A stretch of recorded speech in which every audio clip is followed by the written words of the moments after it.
Hello friends, welcome to our channel Jharkhand Pariksha students. आज 31 of May है और आज से झारखंड से रिलेटेड जितने भी इंपॉर्टेंट करंट अफेयर्स बन सकते हैं एग्जाम पॉइंट ऑफ व्यू से, उन सभी पर हम लोग डिस्कशंस करने वाले हैं। और अंत में मैं आपसे 2 क्विज क्वेश्चंस भी पूछने वाला हूं, जिसका आंसर आपको कमेंट बॉक्स में करना है। पहला क्विज क्वेश्चन आपका झारखंड करंट अफेयर्स से ही रिलेटेड होगा और दूसरा क्विज क्वेश्चन आपका झारखंड जीएस से रिलेटेड होगा। स्टूडेंट्स, आगे चलने से पहले मैं आपको एक और इन्फॉर्मेशन दे दूं कि आज का जो वीडियो लेक्चर है ना, उसमें आपको झारखंड जीएस से भी रिलेटेड काफ़ी इंपॉर्टेंट फैक्ट्स पता लगने वाले हैं। तो आज का जब पीडीएफ आपको शाम में 7 बजे जब अपलोड किया जाएगा, इसे अच्छे से सेव कर लें और जहाँ पर भी आपने डिस्ट्रिक्ट्स वाला नोट्स बनाया हुआ है, वहाँ पर आप जो आज डिस्कशंस करने वाले हैं क्वेश्चन नंबर 4 में, उसे आप लोग अच्छे से नोट करें, क्योंकि इतना डिटेल में किसी भी बुक में नहीं दिया गया है। इरिस्पेक्टिव आप कोई भी बुक पढ़ ले, उड़ान पढ़ ले, मनीष रंजन पढ़ ले, इंग्लिश वर्जन्स पढ़ ले, इनका जो भी पढ़ना पढ़ ले, कहीं पे इतना डिटेल में आपको नहीं मिलने वाला है। ठीक है, इसलिए बोलता हूँ करंट अफेयर्स किया कीजिए, डेली का सुना करें। अगर लिख नहीं पाते हैं तो कम से कम सुना करें। चलिए, पहला क्वेश्चन है आपका आज के लिए, किस कंपनी ने सीएसआर आप उम्मीद करते हैं आपको काफ़ी फैमिलियर हो चुके होंगे इस टर्म के साथ। सीएसआर का फुल फॉर्म होता है कॉर्पोरेट सोशल रिस्पॉन्सिबिलिटी। इसमें क्या किया जाता है सीएसआर में कि जो कंपनी रहती है ना, कॉर्पोरेट्स रहते हैं, जैसे टाटा स्टील हो गया, रिलायंस फाउंडेशन हो गया, ये अपना टोटल जो भी इनका जो फंडिंग रहता है, उनको एक रिस्पॉन्सिबिलिटी दी जाती है कि आप जो है सब नीड पड़े स्टेट की या सेंट्रल लेवल की, तो वो अपने जो कोटा रहता है उनका, उसमें से 2 या 3% मैक्सिमम तक का वो खर्च करेंगे और हेल्प करेंगे। इस टाइप से कुछ ना कुछ नीड्स बनाए जाते हैं, प्रोटोकॉल्स तैयार किए जाते हैं। ठीक है, तो किस कंपनी ने सीएसआर के तहत संयुक्त अरब अमीरात, जिसे हम लोग यूएई कहते हैं, से 3000 ऑक्सीजन सिलेंडर आयात कर झारखंड सरकार को सौंपा है। ठीक है, ये अभी जो है ना वर्तमान में 3000 ऑक्सीजन सिलेंडर का इंपोर्ट किया गया है और 2000 जो है विद इन 1 वीक इंपोर्ट हो जाएगा। तो टाटा स्टील जो है आपको टोटल जो है 5000 सिलेंडर जो है वो आपका झारखंड सरकार को दे रही है एज दियर सीएसआर इनिशिएटिव और रिस्पॉन्सिबिलिटी कह लीजिए। तो इस क्वेश्चन का करेक्ट आंसर हो जाएगा option number D, Tata steel. अब थोड़ा सा हम लोग बुकिश लैंग्वेज में इसे समझ लेते हैं। तो ये वो ट्वीट हो गया जो सीएमओ ऑफिस से किया गया था। यहाँ पे पूरा डिटेल में लिखा गया है जो भी मैंने आपको अभी समझाया। ये कुछ फ़ोटोज़ हो गए ताकि ज़्यादा लंबे समय तक ये आप रिटेन कर पाएँ अपने माइंड में। चलिए, फर्स्ट पॉइंट है आपका, मुख्यमंत्री हेमंत सोरेन की पहल पर टाटा स्टील द्वारा सीएसआर के तहत संयुक्त अरब अमीरात यानी कि यूएई से 3000 ऑक्सीजन सिलेंडर आयात किए गए हैं। आयात निर्यात वाला कॉन्सेप्ट भी अच्छे से समझिएगा, क्योंकि बहुत सारे चैप्टर्स में ना क्वेश्चन जब आप इकोनॉमिक्स पढ़ रहे होंगे, वहाँ इस कॉन्सेप्ट से आपसे अगर ये जो डिपॉजिट्स वाला चैप्टर है ना, वहाँ पर आपको ये सारा कॉन्सेप्ट समझना पड़ेगा, ताकि आप टैक्सेशन को अच्छे से समझ पाए कि टैक्स कहाँ पर कितना लगता है। ठीक है, ये सब एक दिन में नहीं होता, धीरे धीरे हैबिट करते करते ये डेवलप होगा। चलिए, एक सप्ताह में आपका जो 2000 सिलेंडर है, रिमेनिंग सिलेंडर्स कह लीजिए, वो भी आयात कर लिए जाएंगे। राज्य सरकार सभी 5000 सिलेंडरों को ज़रूरतमंदों के उपयोग के लिए विभिन्न अस्पतालों को सौंपेगी। ये झारखंड में कोरोना संक्रमण के संकट से निपटने के प्रयासों में सहायक साबित होंगे। और ऑब्वियसली होगा ना, जहाँ पर काफ़ी क्राइसिस चल रहे थे, आपने देखा ही होगा अप्रैल मंथ में इस प्रकार से, और थर्ड वेव की भी चेतावनी जारी कर दी गई है। तो इस प्रकार से ये सब सारी जो एक तरह से तैयारी कह लीजिए, वो सब किया जा रहा है, हर स्टेट गवर्नमेंट के द्वारा किया जा रहा है इस प्रकार से तैयारी। चलिए, सेकंड क्वेश्चन है आपका, झारखंड के किस जिले से मोबाइल वैक्सीनेशन वैन, यहाँ पर आपसे एग्जाम में पूछ सकता है। यहाँ पे वैन टर्म का यूज़ ना करके आपसे पूछ लेगा, या तो आप इनिशिएटिव बताइए या प्रोग्राम। मतलब मोबाइल वैक्सीनेशन वैन और इनिशिएटिव और प्रोग्राम, इसकी शुरुआत किसके द्वारा, मतलब किस जिले से की गई।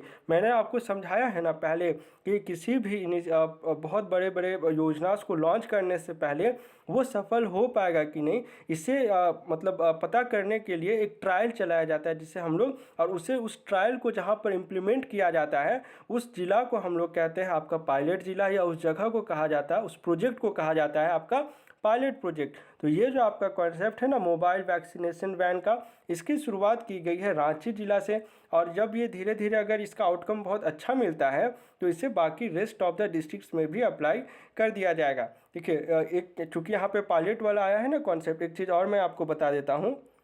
आपका नवंबर मंथ में हम लोगों ने पढ़ा था ना, जो फोर्टिफाइड चावल का जो कॉन्सेप्ट है, जो आपका बजट में भी मेंशन किया गया है, ये आपका कौन से ज़िले से इसे जो है ट्रायल बेसिस पे चलाया गया।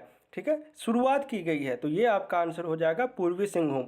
याद रखेंगे पूर्वी सिंहभूम का 2 प्रखंड है जहाँ से इसकी शुरुआत की गई है, और योजना क्या, फोर्टिफाइड चावल योजना, ताकि एनीमिया वाला जो दर है ना उसे कम किया जा सके, खास करके औरतों में। ठीक है, उम्मीद करते हैं ये सब कॉन्सेप्ट आपको याद होना भी चाहिए, क्योंकि आप लंबे समय से हमारे चैनल से जुड़े हुए हैं। तो ये एक सिंबॉलिक रिप्रेजेंटेशन हो गई, ये फोटो हो गया, ट्वीट हो गया, जो बन्ना गुप्ता द्वारा जी के द्वारा किया गया था। चलिए, फर्स्ट पॉइंट है आपका, झारखंड के स्वास्थ्य मंत्री बन्ना गुप्ता के द्वारा 28 मई को रांची में हरी झंडी दिखाकर चलंत टीकाकरण अभियान, चलंत का मतलब हो गया मोबाइल, वो आप वो यूज़ वाला मोबाइल मत समझ लीजिएगा, ये मोबाइल मतलब जो हम लोगों ने फिजिक्स में पढ़ा ना +2 में, मोबिलिटी, वो वाला कॉन्सेप्ट, मतलब आराम से इधर उधर होने, जो इलेक्ट्रॉन्स प्रोटॉन्स हम लोग पढ़ा करते थे, वो वाला कॉन्सेप्ट वाला मोबाइल है। ठीक है, की शुरुआत की गई है। कोरोना से बचाव के लिए विशेष चलन टीकाकरण अभियान की शुरुआत की गई। इसके लिए 2 वाहनों को अभी हरी झंडी दिखाकर रवाना किया गया। ऐसा पायलट प्रोजेक्ट जो मैंने समझाया, इसीलिए सिर्फ 2 है। पायलट प्रोजेक्ट के रूप में यह रांची से शुरू हुआ है, जल्द ही राज्य के अन्य डिस्ट्रिक्ट्स में भी इसकी शुरुआत की जाएगी। अब थोड़ा टर्म्स एंड कंडीशन समझ लीजिए कि इसका आप फ़ायदा किस प्रकार से उठा सकते हैं, या कौन कौन एलिजिबल हैं, ये भी आपको पता होना चाहिए। चलिए, मोबाइल वैक्सीनेशन का लाभ लेने के लिए किसी भी स्थान पर 20 लोग का होना आवश्यक है। मिनिमम जो नंबर होना चाहिए कितना, 20%। कम से कम 20 लोग होने पर कंट्रोल रूम नंबर जो दिया गया है उस पर कॉल कर इसकी जानकारी देनी होगी।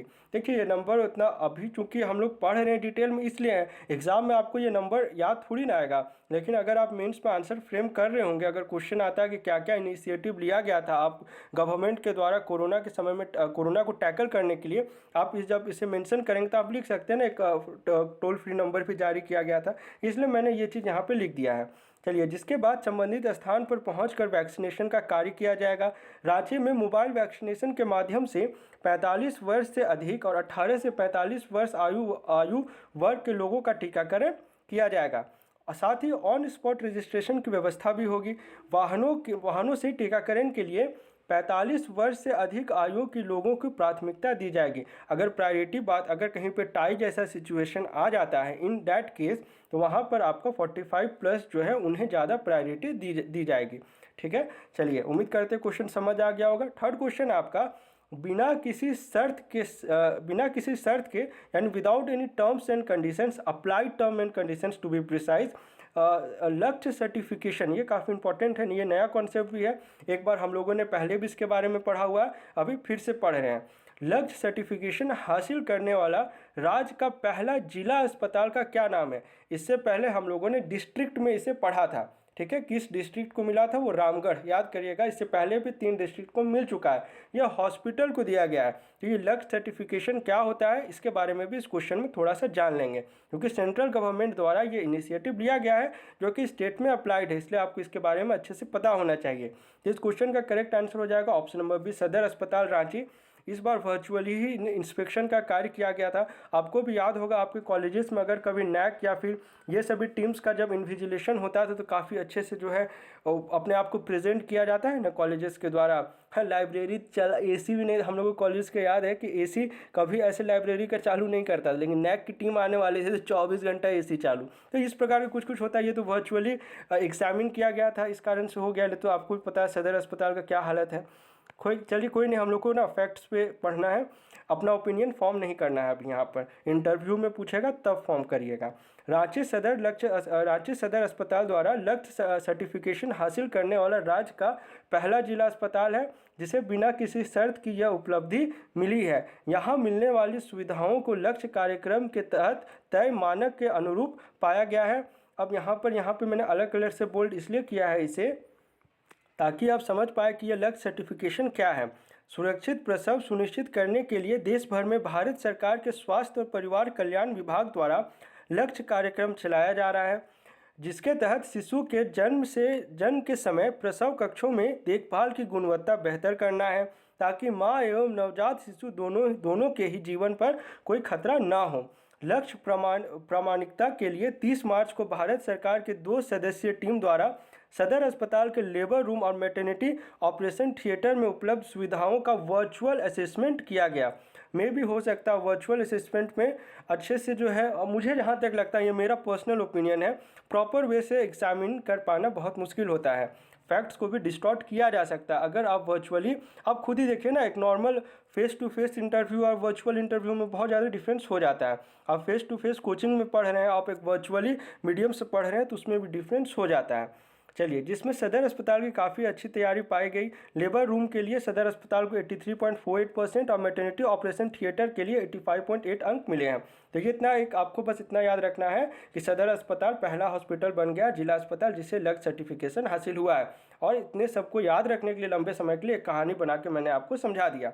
चलिए, ये काफ़ी इंपॉर्टेंट क्वेश्चन है स्टूडेंट्स, एक एक कॉन्सेप्ट को ध्यान से समझिएगा। इसमें 29 मई को झारखंड के किस जिले का स्थापना दिवस मनाया गया है? तो इसका करेक्ट आंसर हो जाएगा ऑप्शन नंबर, यहाँ पे मैंने टाइपो कर दिया है, इसका आंसर हो जाएगा चतरा जिला ने अपना स्थापना दिवस मनाया है। ठीक है, चलिए अब एक एक करके हम लोग इसके सारे कॉन्सेप्ट को समझते हैं। काफ़ी इंपॉर्टेंट पॉइंट्स हैं, आप पिन डाउन भी कर सकते हैं जहाँ पर आपने जीएस का नोट्स बनाया हुआ है डिस्ट्रिक्ट वाले चैप्टर का। फर्स्ट पॉइंट है, झारखंड के उत्तरी छोटा नागपुर प्रमंडल के प्रवेश द्वार कहे जाने वाले चतरा जिले की स्थापना 29 मई 91 को की गई थी। प्राकृतिक सौंदर्य संपदा व जंगली पशु चित्रा की बहुलता के कारण चतरा नाम, जिला का नाम चतरा पड़ा। चतरा जिला को अब 30 साल पूर्ण हो चुके हैं।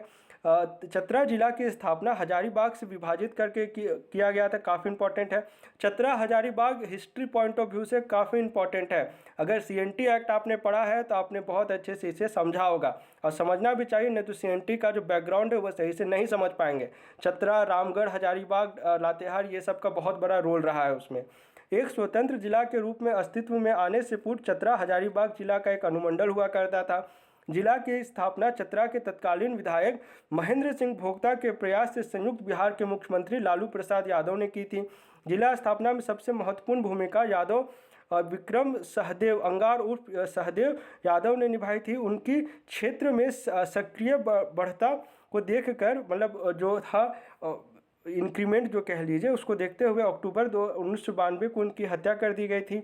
जिले में स्थापना के समय एक अनुमंडल चतरा और 6 प्रखंड क्रमशः चतरा सदर प्रखंड, सिमरिया, टंडवा, प्रतापपुर, हंटरगंज और इटखोरी तो काफ़ी इंपॉर्टेंट है। इनमें बहुत सारे जगह आपको पढ़ना भी है। रक्सेल पढ़े हैं ना, रक्सेल वंश कहाँ पर था, हंटरगंज, ये सब कॉन्सेप्ट समझना है। 3 मार्च 2014 को सिमरिया अनुमंडल अस्तित्व में आया। इसी तरह वर्तमान में 2 अनुमंडल और 12 प्रखंड है, ये चीज़ याद रखेंगे। चलिए, 5वां क्वेश्चन आपका, बीएयू में अखिल भारतीय समन्वित मक्का सुधार परियोजना के तहत शोध कार्यों हेतु आईसीआर ने कितने रुपए का आवंटन किया है? तो इस क्वेश्चन का करेक्ट आंसर हो जाएगा ऑप्शन नंबर ए, 58.40 लाख रुपए का आवंटन किया गया है। अब इसे क्यों पढ़ रहे हैं, इसे थोड़ा समझ लीजिए, क्योंकि इसमें बहुत सारे, ये जो परियोजना है ना, इसे बहुत सारा अवार्ड्स मिल चुका है। तो एक बार अवार्ड्स को भी थोड़ा सा हम लोग देख लेते हैं, जिसके बारे में हम लोगों ने यहाँ पर से जितना भी लिखा गया ये थोड़ा इंपॉर्टेंट है, पढ़िए एक एक करके। कार्यक्रम के तहत 2015 में किए गए शोध कार्य को सर्वश्रेष्ठ थीसिस पुरस्कार मिला है। जिन्होंने अपने मास्टर्स करा है उनको पता होगा थीसिस क्या होता है। अन्य शोध कार्यों को इंटरनेशनल प्लांट न्यूट्रिशन इंस्टीट्यूट का अंतर्राष्ट्रीय पुरस्कार, CISR का इंस्पायर्ड फेलोशिप व जापान सरकार का HOPE पुरस्कार प्रदान किया गया है। फरवरी 2020 में प्रतिष्ठित शोध पत्रिका नेचर, इसकी NSS रेटिंग 10.01 है। इस परियोजना के शोध कार्य में प्रकाशित हुए हैं, इस कारण से इसके बारे में हम लोग पढ़ रहे हैं, इस योजना के बारे में।